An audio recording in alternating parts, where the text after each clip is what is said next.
이제 오늘 고3 친구들이 고등부를 졸업하게 됩니다. 그리고 2월에 있는 고등학교 졸업식을 하고 나면 학생의 신분이 끝납니다. 그렇게 초등학교 때부터 시작해서 중학교, 고등학교까지 총 12년의 학교 생활이 끝나게 됩니다.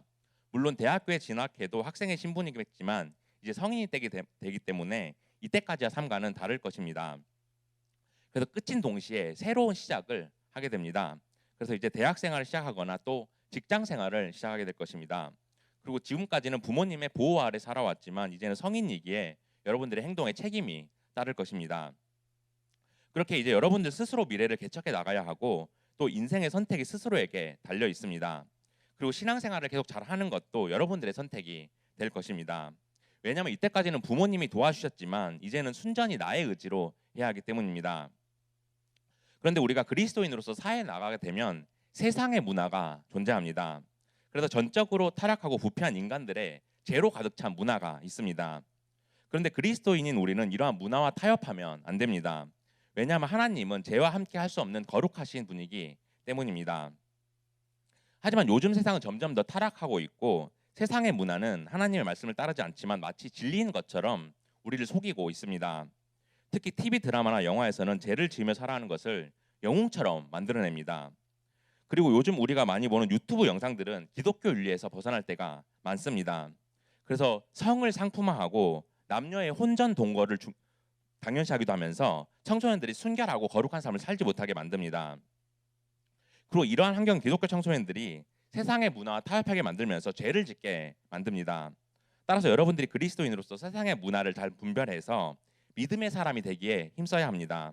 그리고 우리가 믿음을 잘 지켜나가기 위해 말씀으로 바로 서서 세상의 문화가 말하는 달콤한 유혹에 현혹되지 말아야 합니다. 이스라엘 백성들은 7일굽한 이후에 약속의 땅 가나안으로 들어가게 되었습니다. 당시 가나안 땅은 젖과 꿀이 흐르는 매우 비옥한 땅이었지만 그곳에 살던 가나안 족속들은 매우 태폐적이며 타락했습니다. 특히 성적으로 매우 타락했고 근친상간, 동성애가 성행했습니다. 게다가 가나안 사람들은 신전에서 창녀와 구합하면서 다산과 풍년을 비는 제사 의식을 행했습니다. 또한 영아를 죽여 제사를 드리는 인신 제사도 당시에 성행했습니다. 이처럼 성적 타락과 우상 숭배, 게다가 살인 행위까지 가나안 땅에 행해지고 있었습니다. 그런데 이러한 가나안 땅의 타락한 문화는 우리가 살아가는 지금 이 시대도 마찬가지입니다. 오늘날에도 이렇게 인신 제사를 행하면서 사탄을 숭배하는 종교들이 있습니다. 이러한 제약을 하나님은 심판하려고 하셨고 이스라엘 백성들을 통해 가나안 땅의 타락한 문화를 멸하려 하셨습니다. 그래서 하나님은 여호수아를 통해 이스라엘 백성들을 이끌게 하셨습니다. 모세가 죽은 이후에 하나님은 여호수아를 모세 후계자로 삼으려 하셨고 그를 통해 가나안 땅을 정복하게 하셨습니다. 그런데 여호수아는 모세를 이은 이스라엘의 지도자가 된다는 사실에 기뻐한 것이 아니라 매우 두려워했습니다. 그런데 그가 얼마나 두려워했는지 여호수아 1장에서 나옵니다. 하나님 여호수아에게 두려워하지 말라 강하고 담대하라 이렇게 4번이나 반복해서 말씀하십니다. 그렇게 하나님은 지도자가 되기를 두려워하는 여호수아를 단련하시고 가르치셔서 하나님의 일을 행하도록 만드셨습니다. 그리고 하나님은 여호수아를 무엇보다 믿음의 사람으로 바로서게 하셨습니다. 성경의 인물 중에 믿음의 사람은 많이 있지만 그 중에 대표적인 한 명이 바로 여호수아입니다. 우리 여호수아 1장 8절 보겠습니다. 이 율법책을 내 입에서 떠나지 말게 하며 주야로 그것을 묵상하여 그 안에 기록된 대로 다 지켜 행하라. 그리하면 내 길이 평탄하게 될 것이며 내가 형통하리라. 가나안 땅을 정복하는 것은 여호수아에게 쉬운 일이 아니었습니다. 그런데 하나님은 그에게 다른 무엇보다 율법을 묵상하고 행하라고 말씀하십니다. 율법은 히브리어로 토라인데 이것은 하나님이 주시는 행동 규칙이나 규범을 말하는 것이 아닙니다. 바로 하나님의 백성으로서 어떻게 살아가야 하는지 이스라엘 백성의 정체성과 사명을 말하는 것이었습니다. 따라서 여호수아는 하나님이 주신 사명을 붙들고 나아가서 하나님이 주신 언약이 이루어질 것을 확신해야 했습니다. 또 하나님이 자신을 통해서 언약을 이루실 것을 믿고 주시는 사명을 잘 감당해야 했습니다. 그렇게 여러분들도 여호수아처럼 하나님이 주실 복을 위해 믿음을 잘 지킬 때 하나님이 가장 선한 길로 인도해 주실 것을 믿어야 합니다. 그렇게 여호수아는 하나님이 주신 사명을 가지고 이스라엘 백성들과 가나안 땅의 동쪽인 시딤 땅에 이르렀습니다. 그런데 시딤에서 가나안 땅으로 들어가기 위해서는 요단강을 건너야 했습니다. 그런데 이것은 하나님께서 기적을 행하시고 함께 하셔야지 가능한 일이었습니다. 이러한 상황에서 여호수아는 이스라엘 백성들에게 이렇게 명령합니다. 우리 여호수아 3장 5절 6절 보겠습니다. 여호수아가 또 백성에게 이르되 너희는 자신을 성결하게 하라. 여호와께서 내일 너희 가운데에 기이한 일들을 행하시리라. 여호수아가 또 제사장들에게 말하여 이르되 언약궤를 메고 백성의 앞서 건너라 하매 곧 언약궤를 메고 백성의 앞서 나아가니라. 여호수아는 이스라엘 백성들에게 요단강을 건너기 전에 자신을 성결하게 하라고 말합니다. 그리고 제사장들에게 언약궤를 메고 백성들보다 먼저 건너가라고 말합니다. 그렇게 언약궤를 맨 제사장들의 발이 강물에 잠기자 요단강의 물이 잠시 흐르지 않게 됩니다. 이렇게 초자연적인 기적이 일어나면서 이스라엘 백성들은 요단강을 건너게 되었습니다. 이처럼 우리가 하나님의 사명을 감당하기 위해서는 거룩하고 순결한 마음이 필요합니다. 왜냐하면 이스라엘 백성들이 마음을 성결하게 해서 믿음이 생겼고 요단강을 건너는 초자연적인 기적을 경험했기 때문입니다. 베드로도 예수님이 물 위로 걸어오시는 것을 보고 자신이 믿음으로 나아가자 예수님처럼 물 위를 건널 수 있었습니다. 그러므로 오늘 본문의 여호수아 이야기를 통해서 우리가 믿음의 사람으로 어떻게 살아가야 하는지 살펴보기 원합니다. 그래서 세상에 나아가 죄를 짓는 것이 아니라 온전한 하나님의 백성으로 살아가기 원합니다. 그렇게 믿음을 잘 지키며 나아갈 때 여러분들의 삶에 하나님의 선한 뜻과 인도하심이 있기를 축복합니다. 첫째로 믿음의 사람은 하나님이 내 삶의 주인인 사람입니다. 여호수아가 이스라엘 백성들과 함께 가나안 땅을 정복하기 위해서는 거기서 가장 강력하고 견고한 성이었던 여리고성을 함락해야 했습니다. 따라서 이 강력한 여리고성을 무너뜨리기 위해서 무엇보다 하나님의 응답을 확신해야 했습니다. 우리 본문 1절 2절 보겠습니다. 우리 함께 읽겠습니다. 시작. 이스라엘 자손들로 말미암아 여리고는 굳게 닫혔고 출입하는 자가 없더라. 여호와께서 여호수아에게 이르시되 보라 내가 여리고와 그 왕과 용사들을 내 손에 넘겨 주었으니. 여호수아가 이스라엘 백성과 요단강을 건너자 이를 본 여리고성의 군사들은 굳게 성문을 닫고 단단하게 수비 태세를 취했습니다. 그런데 하나님은 여리고성과 성 안에 있는 사람들을 반드시 내 손에 넘겨주실 것이라고 이스라엘 백성들과 약속하십니다. 그리고 하나님은 매우 이상한 군사작전을 명하십니다. 우리 본문 3절에서 5절 보겠습니다. 너희 모든 군사는 그 성을 둘러 성 주위를 매일 한 번씩 돌되 엿새 동안을 그리하라. 제사장 7은 7 양각 나팔 잡고 언약궤 앞에서 나아갈 것이요 일곱째 날에는 그 성을 7번 돌며 그 제사장들은 나팔을 불 것이며 제사장들이 양각 나팔을 길게 불어 그 나팔 소리가 너에게 들릴 때는 백성은 다 큰 소리로 외쳐 부를 것이라. 그리하면 그 성벽이 무너져 내리니 백성은 각기 앞으로 올라갈지니라 하시매. 하나님이 말씀하신 여리고성을 정복하는 방법은 성 주위를 엿새 동안 매일 한 바퀴씩 도는 것이었습니다. 그래서 모든 군사들은 언약궤를 들고 나팔을 부는 제사장들의 뒤를 따라야 했습니다. 그리고 7째 날에 성을 7번 돌고 나서 제사장들이 나팔을 불 때 이스라엘 백성들이 다 함께 소리치면 성이 무너져 내린다는 것이었습니다. 그런데 고대에 일반적으로 성을 공략하는 방법에는 크게 5가지가 있었습니다. 성벽을 타고 넘어가는 것, 성벽이나 성문이나 성벽을 뚫는 것, 성벽 밑에 구멍을 뚫는 것, 또 포위해서 무너뜨리는 것, 아니면 전략이 우세한 공격으로 함락시키는 것이 있었습니다.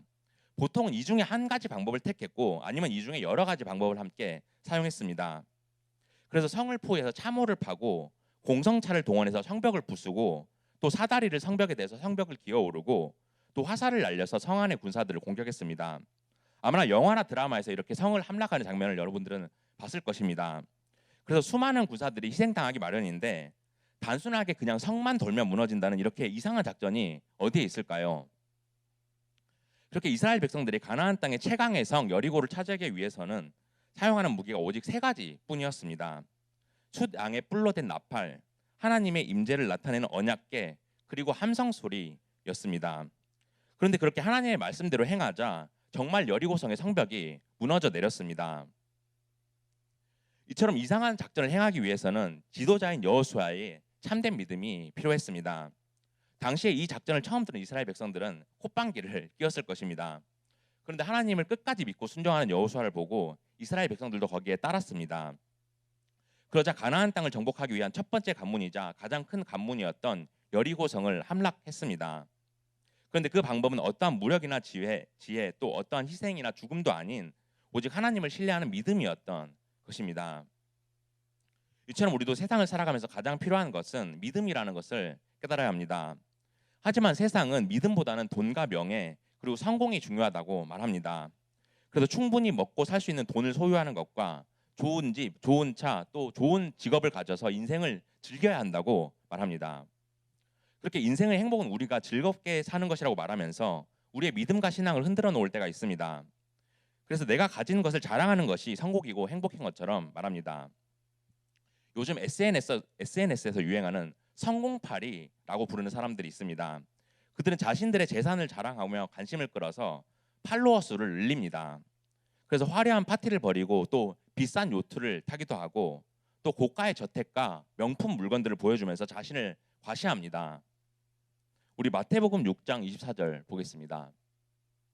한 사람이 두 주인을 섬기지 못할 것이니 혹 이를 미워하고 저를 사랑하거나 혹 이를 중히 여기고 저를 경히 여김이라. 너희가 하나님과 재물을 겸하여 섬기지 못하느니라. 이 구절은 예수님이 주기도문을 제자들에게 가르치신 후에 재물에 관해서 가르치시는 말씀입니다. 이렇게 사람이 두 주인을 섬기지 못하기 때문에 우리가 하나님과 재물을 겸하여 섬기지 못한다고 말합니다. 따라서 우리가 재물만을 쫓는다면 하나님을 섬길 수가 없습니다. 따라서 그 무엇보다 우리가 하나님이 주시는 사명에 최선을 다해야 합니다. 그럴 때 하나님은 우리의 학업에 필요한 지혜와 능력을 주시고 또 경쟁적인 복도 주시면서 우리의 필요를 모두 채워주십니다. 빌립보서 4장 19절을 보면 이렇게 말합니다. 우리 함께 읽겠습니다. 시작. 나의 하나님이 그리스도 예수 안에서 영광 가운데 그 풍성한 대로 너희 모든 쓸 것을 채우시리라. 이 말씀처럼 여러분들이 그리스도 예수 안에 살아갈 때 하나님이 모든 것을 채워주시고 또 능력과 지혜를 주실 줄로 믿습니다. 그래서 내 삶의 주인을 오직 하나님으로 모시고 경외할 때 하나님이 가장 좋은 것들로 채워주시는 여러분들이 되기를 축복합니다. 둘째로 믿음의 사람은 세상의 문화와 맞서는 사람입니다. 여리고성은 가나안 땅을 상징하는 난공불락의 성이었는데 그 성 안의 사람들은 수많은 제약을 저지르며 살아갔습니다. 그래서 그곳은 제약이 가득한 세상을 상징하기도 했습니다. 따라서 여호수아가 여리고성을 무너뜨리는 것은 세상의 문화, 곧 사탄의 문화를 무너뜨리는 것이었습니다. 우리 여호수아 6장 21절 보겠습니다.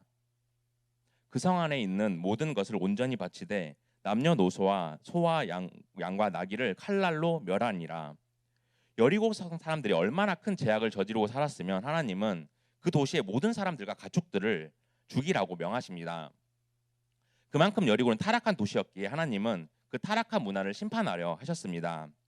그런데 여리고성은 창세기의 에녹성과 요한계시록의 바벨론성을 예표하고 있습니다. 우리 창세기 4장 17절 보겠습니다. 아내와 동침함에 그가 임신하여 에녹을 낳은지라. 가인이 성을 쌓고 그의 아들의 이름으로 성을 이름하여 에녹이라 하니라. 창세기에서 나오는 에녹성은 가인의 아들인 에녹의 이름을 따서 붙인 이름입니다. 가인은 하나님의 말씀을 어기고 동생을 살인하고 나서 자신을 끝까지 보호해 주신다는 하나님의 약속을 믿지 못했습니다. 그래서 누군가가 자신을 살해할 위협으로부터 지켜줄 성을 쌓았습니다. 그리고 끊임없이 전쟁과 살인을 행하면서 하나님의 사랑을 저버리고 또 다른 사람을 사랑하는 법도 잊어버렸습니다. 또 요한계시록에 나오는 바벨론 성은 주변 나라들에게 타락한 세상의 문화를 전파한 로마 제국을 상징합니다. 우리 요한계시록 14장 8절 보겠습니다. 요한계시록 14장 8절 화면 없나요? 제가 읽겠습니다. 또 다른 천사 곧 둘째가 그 뒤를 따라 말하되 무너졌도다 무너졌도다 큰 성 바벨론이여 모든 나라에게 그의 음행으로 말미암아 진노의 포도주를 먹이던 자로다 하더라. 여기서 말하는 큰 성 바벨론은 로마의 메트로폴리스를 상징합니다. 로마의 힘이 절정에 다다랐을 때 로마의 귀족들과 황제들의 사치는 상상을 초월했습니다. 그들은 호화로운 궁전에서 거대한 연회를 열고 과도하게 비싼 음식을 먹고 거액의 돈을 들여서 각종 오락을 즐겼습니다. 또 로마는 법적으로 매춘이 허용되었고 동성애도 매우 성행했고 시민들은 성적 쾌락을 채우기 위해서 각종 수단을 동원했습니다. 한 가지만 충격적인 예를 들어볼까요? 당시에 사람들이 다 보는 앞에서 수간이 행해졌습니다. 수간이 뭐냐면 동물과 인간이 성관계를 맺는 것입니다. 그래서 로마의 콜로세움 안에 수많은 군중들 앞에서 동물들에게 성적 흥분을 일으키게 한 다음에 사람을 경기장 안으로 내던졌습니다. 그래서 사자, 멧돼지, 말 같은 동물들이 인간을 덮쳤습니다. 심지어 황소나 기린 같은 거대한 동물들과 수간쇼를 벌인 사람들은 거의 살아남지 못했습니다. 그런데 여자만 수간의 대상이 되는 것이 아니라 남성도 대상이 될 수가 있었습니다. 그래서 남성들이 수간당하게 하고 그 앞에 맹수들을 풀어서 찢어 죽이게 했습니다. 바로 이것이 타락한 로마 제국을 상징하는 큰 바벨론 성이었습니다. 그런데 지금 우리가 살아가는 이 시대의 문화도 죄와 음란으로 가득 차 있습니다. 하지만 우리가 죄를 지으며 순결하지 못하면 하악과 진로에 하나님이 복을 주시지 않습니다. 그리고 사탄들은 우리를 무너뜨리려고 음란한 마음을 품게 만듭니다. 그래서 음란한 죄를 이겨낼 수 있도록 우리에게 주시는 하나님의 능력이 필요합니다. 그렇게 죄와 음란으로 타락한 여리고성의 모든 사람들과 가축들은 심판받아 죽임당하게 됩니다. 그런데 그 중에서 제외되었던 단 한 사람의 의인이 있었습니다. 우리 여호수아 2장 1절 보겠습니다. 눈의 아들 여호수아가 시팀에서 두 사람을 정탐꾼으로 보내며 이르되 가서 그 땅과 여리고를 엿보라 하매 그들이 가서 라합이라 하는 기생의 집에 들어가 거기서 유숙하더니 여리고성에 라합이라는 기생이 살고 있었습니다. 그녀는 천한 직업으로 멸시와 천대를 받으며 살아가던 여인이었습니다. 그런데 여호수아는 요단강을 건너기 전에 정탐꾼 두 사람을 여리고성으로 보냅니다. 그런데 그들이 결국 여리고성의 사람들에게 발각되었는데 기생 라합이 그들을 자신의 집에 숨겨주었습니다. 우리 여호수아 6장 25절 보겠습니다. 여호수아가 기생 라합과 그의 아버지의 가족과 그에게 속한 모든 것을 살렸으므로 그가 오늘까지 이스라엘 중에 거주하였으니 이는 여호수아가 여리고를 정탐하려고 보낸 사자들을 숨겼음이었더라. 이처럼 기생 라합과 그의 가족들은 정탐꾼들을 숨겨준 대가로 여리고성에서 유일하게 살아남게 됩니다. 근데 라합은 훗날 유다 족장인 살몬과 결혼해서 다윗의 선조인 보아스를 낳게 됩니다. 그리고 보아스는 룻과 결혼해서 오벳을 낳았는데 그가 바로 다윗의 할아버지입니다. 이렇게 라합은 예수 그리스도의 족보에 그 이름이 오르는 영광까지 누리게 됩니다. 그리고 여리고성에서 단 한 명의 유일한 의인이 라합이 있었고 이 하나님은 그녀가 예수님의 조상이 될 수 있도록 가문의 복을 허락해 주십니다. 이처럼 세상을 살아가다가 우리에게 죄의 유혹이 있더라도 그리고 모두가 죄악의 길을 걸어가더라도 우리는 라합처럼 의인의 길, 그 좁은 길을 걸어가야 합니다. 또 우리에게 여리고성과 같은 세상의 문화와 싸워야 하는 영적 전쟁이 있습니다. 그래서 사탄과 마귀는 우리를 무너뜨리려고 우는 사자와 같이 돌아다니고 있습니다. 그래서 하나님을 대적하는 자들과의 싸움이 있기에 우리가 하나님의 자녀로서 시험과 유혹을 잘 이겨내야 합니다. 그러므로 우리가 세상의 문화와 타협하지 않고 믿음의 사람으로서 끝까지 세상의 문화에 맞서기를 원합니다. 그래서 사탄과 마귀들이 우리를 넘어뜨려서 죄악의 길로 빠지게 하지만 우리가 끝까지 의인의 길로 바로서기를 원합니다.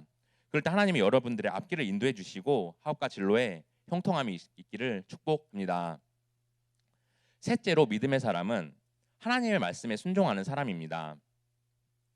하나님 우리에게 은혜를 주시기 위해 말씀을 주셨습니다. 그렇게 보이지 않는 말씀을 주셨고 또 보이는 말씀으로 성례를 주셨습니다. 그렇게 우리에게 주시는 말씀과 성례를 잘 지키며 순종할 때 믿음을 잘 지켜나가게 하셨습니다. 우리 여호수아 5장 7절 보겠습니다. 그들의 대를 잇게 하신 이 자손에게 여호수아가 할례를 행하였으니 길에서는 그들에게 할례를 행하지 못하였으므로 할례 없는 자가 되었음이었더라. 이스라엘 백성들이 여리고성에 들어가기 전에 하나님은 그들에게 할례를 행하라고 명하십니다. 왜냐하면 하나님은 약속의 땅에 들어가기 전에 그들의 믿음을 확인하고 또 그들이 하나님의 자녀임을 증명하기를 원하셨기 때문입니다. 그런데 이스라엘 백성들은 가나안 땅에 들어가기 전에 야영 생활을 했기 때문에 항상 위험에 노출되어 있었습니다. 그래서 할례를 하는 것은 대단히 위험한 일이었습니다. 왜냐하면 상처가 아물 때까지 겨동이 불편했고 회복될 때까지는 상당한 시간이 소요되었기 때문입니다. 그런데 이러한 상황 속에서도 이스라엘 백성들은 하나님을 신뢰하면서 할례를 받았습니다. 구약 시대에서 이렇게 할례를 행하는 것은 하나님의 백성이라는 외적인 표시입니다. 그런데 신약 시대를 살고 있는 우리에게 외적인 표시는 바로 세례입니다. 세례를 받을 때 우리의 머리 위에 물이 뿌려지는 것은 죄 사함을 받고 거듭나서 그리스도와 연합되는 것을 의미합니다. 뿐만 아니라 이스라엘 백성들은 여리고성에 도착하기 전에 유월절도 지켰습니다. 우리 여호수아 5장 10절 보겠습니다. 또 이스라엘 자손들이 길갈에 진쳤고 그달 14일 저녁에는 여리고 평지에서 유월절을 지켰으며 이처럼 이스라엘 백성들은 유월절을 잘 지키면서 그들이 출애굽한 사실을 기억하고 기념했습니다. 그들이 할례와 유월절을 잘 지켰던 것처럼 우리도 역시 하나님의 말씀을 잘 지켜야 합니다. 그리고 무엇보다 주일 성수를 잘 지키고 예배를 잘 드리는 것이 중요합니다. 하지만 요즘 대학생이 되면 교회를 떠나는 기독교 청소년들이 너무나도 많습니다. 그 어저께 졸업생 중에 한 명이 교회 선생님 담당 선생님에게 교회를 추천을 부탁했다고 들었습니다. 그래서 믿음을 잘 지키려고 하는 그 마음이 너무 대견스러웠습니다. 근데 서울로 그 친구가 가게 됐는데 서울에 또 교회가 아는 교회가 없으니까 또 이단이 요즘 많으니까 반교사 선생님들과 또 선생님들과 여러분들이 꼭 상의를 한번 해서 다른 지역에 가더라도 교회를 잘 선택했으면 좋겠습니다. 그런데 이렇게 우리가 예배를 잘 드리지 않고 하나님에게 순종하지 않는다면 세상의 문화에 빠질 수 있다는 사실을 기억해야 합니다. 그리고 하나님은 우리를 지켜보고 계시기에 우리가 제약에 빠지면 반드시 그 대가를 치르게 하십니다. 이 사실은 여리고성을 점령하고 난 뒤에 여호수아가 이스라엘 백성들에게 말해주고 있습니다. 우리 여호수아 6장 26절 보겠습니다. 여호수아가 그때 맹세하게 하여 이르되 누구든지 일어나서 이 여리고성을 건축하는 자는 여호와 앞에서 저주를 받을 것이라. 그 기초를 쌓을 때 그의 맏아들을 잃을 것이요 그 문을 세울 때 그의 막내 아들을 잃으리라 하였더라. 여호수아는 여리고성을 다시 건축하는 자는 하나님의 저주를 받을 것이라고 말합니다. 그래서 성의 기초를 쌓으면 맏아들을 잃을 것이고 또 성문을 세우면 그의 막내 아들을 잃을 것이라고 말합니다. 그런데 여호수아가 경고한 이 사실이 실제로 일어난 것을 성경에서 볼 수 있습니다. 우리 열왕기상 16장 34절 보겠습니다. 그 시대에 베델 사람 히엘이 여리고를 건축하였는데 그가 그 터를 쌓을 때 맏아들 아비람을 잃었고 그 성문을 세울 때 막내 아들 수굽을 잃었으니 여호와께서 눈의 아들 여호수아를 통하여 하신 말씀과 같이 되었더라. 북이스라엘의 아하방 시대에 히엘이라는 사람이 있었는데 그가 다시 여리고성을 건축하려고 했습니다. 그러자 하나님이 계시했던 대로 성의 기초를 쌓을 때 맏아들을 잃었고 성문을 세울 때 막내 아들을 잃었습니다. 이처럼 하나님의 심판이 정말로 이루어진 것을 통해서 하나님의 백성인 우리가 믿음을 지키지 않는다면 심판받는 것을 볼 수 있습니다. 그런데 우리에게 제약에 빠진 여리고성이란 무엇일까요? 그것은 바로 내 속에 하나님과 맞서면서 순종하지 않는 옛사람입니다. 그렇게 죄를 짓고 살아가는 그 마음이 바로 우리 안에 여리고성처럼 우뚝 서 있습니다. 그래서 하나님을 믿으면서도 여전히 내 욕심과 내 뜻대로 살아가려고 합니다. 하지만 내 안에 있는 옛사람이 죽고 새 사람으로 태어나려면 하나님의 말씀에 순종하며 말씀대로 살아가야 합니다. 그래야 내 안에 견고하게 서 있는 여리고성을 무너뜨릴 수 있습니다. 그래서 말씀과 기도로 내 마음을 살펴보고 지은 죄를 회개할 때 온전히 하나님의 말씀대로 살아갈 수가 있습니다. 그러므로 이제는 나의 만족과 유익을 위해 사는 것이 아니라 하나님께 순종하는 믿음의 사람이 되기를 원합니다. 그래서 항상 하나님의 말씀을 가까이 하고 하나님의 말씀으로 바로 서기 원합니다. 그럴 때 하나님이 가장 좋은 것을 주셔서 하나님의 풍성한 은혜를 누리는 여러분들이 되기를 축복합니다. 이제 말씀을 맺겠습니다. 사랑하는 고등부 친구들, 우리 고3 친구들이 이제 고등학교를 졸업하고 새로운 시작을 하게 되었습니다. 그래서 학생의 신분을 벗어나게 되었지만 앞으로 여러분들의 계획하신 하나님의 비전과 사명을 가지고 살아가길 원합니다. 그래서 이제 세상에 나아갈 때 하나님을 항상 믿고 신뢰했던 여호수아와 같은 믿음을 가지고 살아가기 원합니다. 그래서 세상의 것을 쫓는 것이 아니라 오직 하나님이 내 삶의 주인이기를 원합니다. 그렇게 세상의 문화는 제약에 빠져 있고 모두가 제약의 길로 빠지려고 하지만 그 가운데서도 우리가 라합처럼 의인의 길을 걸어가야 합니다. 그래서 천국으로 들어가는 길은 좁아도 우리가 그 좁은 길을 끝까지 걸어가야 합니다. 그리고 무엇보다 항상 하나님의 말씀에 순종하면서 예배를 잘 지키길 원합니다. 그럴 때 내 안에 여리고성처럼 우뚝 서 있는 옛사람이 죽고 새 사람으로 살아갈 수가 있습니다. 그래서 항상 하나님의 말씀으로 바로 서고 말씀으로 붙들고 살아가는 여러분들이길 원합니다. 그렇게 여러분들이 어디에 가든지 믿음의 사람으로 살아갈 때 여러분들의 앞날에 하나님의 선하신 뜻과 인도하심이 있기를 원합니다. 그래서 하나님의 자녀로서 끝까지 믿음을 잘 지켜서 이 땅에 하나님의 나라를 온전히 세워나가는 여러분들이 되기를 축복합니다.